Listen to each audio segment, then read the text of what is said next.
Oh, mga lods, magandang umaga sa inyong lahat. At ngayon, araw ng linggo na naman. Mag-harvest tayo ngayon ng itlog para panglaga natin.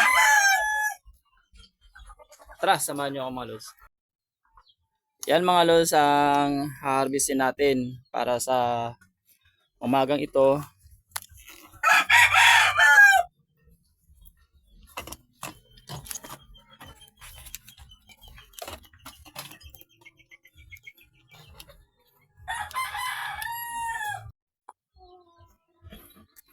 Pagpasensya nyo na wala tayong tagahawak ng ating cellphone, kaya medyo malikot.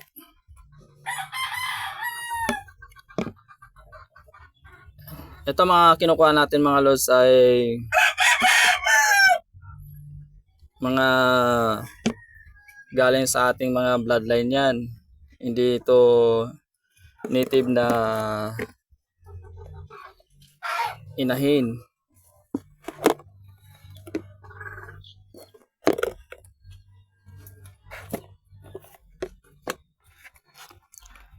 Yan mga lods, sakto na itong 8.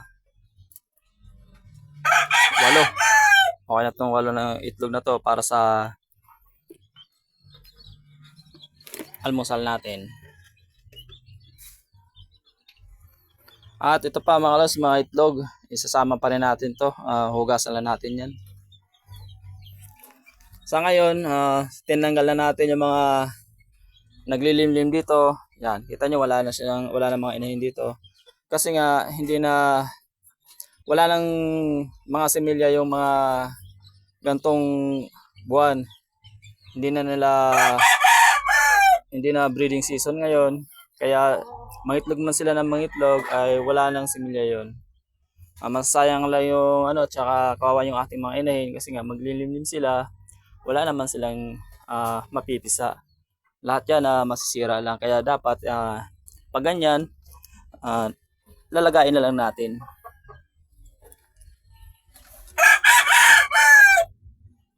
Yan yung ating mga white. Tinanggalan na natin ng palong yan. Yung mga yan. Natural lang sa manok na alisan natin sila ng palong. Normal lang yan.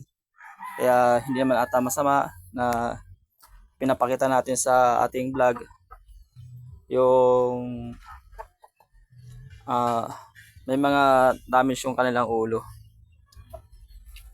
At ito nga pala yung ating bantay dito sa ating kubo. Yan, si Papi.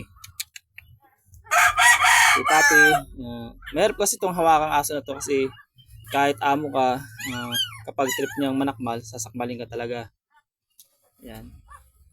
Bigla-bigla na lang kasi itong nananakmal kaya medyo ilang din ako. Pero napaka amo naman ito. Yung kumbaga napakalambing sa nag-aalaga sa kanya. Ayan, mayroon siyang 5 anak. Ngayon, yung isa medyo mahina nung lumabas kaya yun, normal sa aso na kainin niya yun.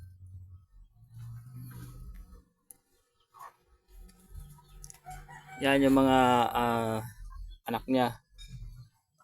Kung titinan nyo, ayaw kumaway man lang yung buntot niyan tsaka yung tainga niya.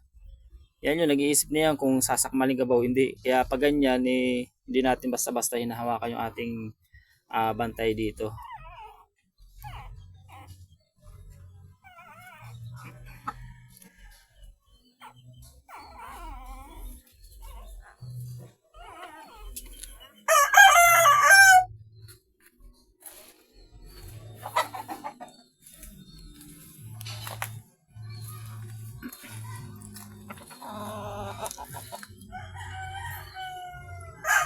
Yan yung ating 6 month.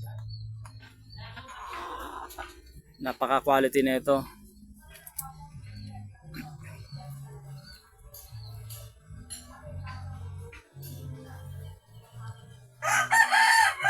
Tinan nyo yung itsura mga loads. Napaka gwapong manok. Yan yung isa sa mga palahi natin.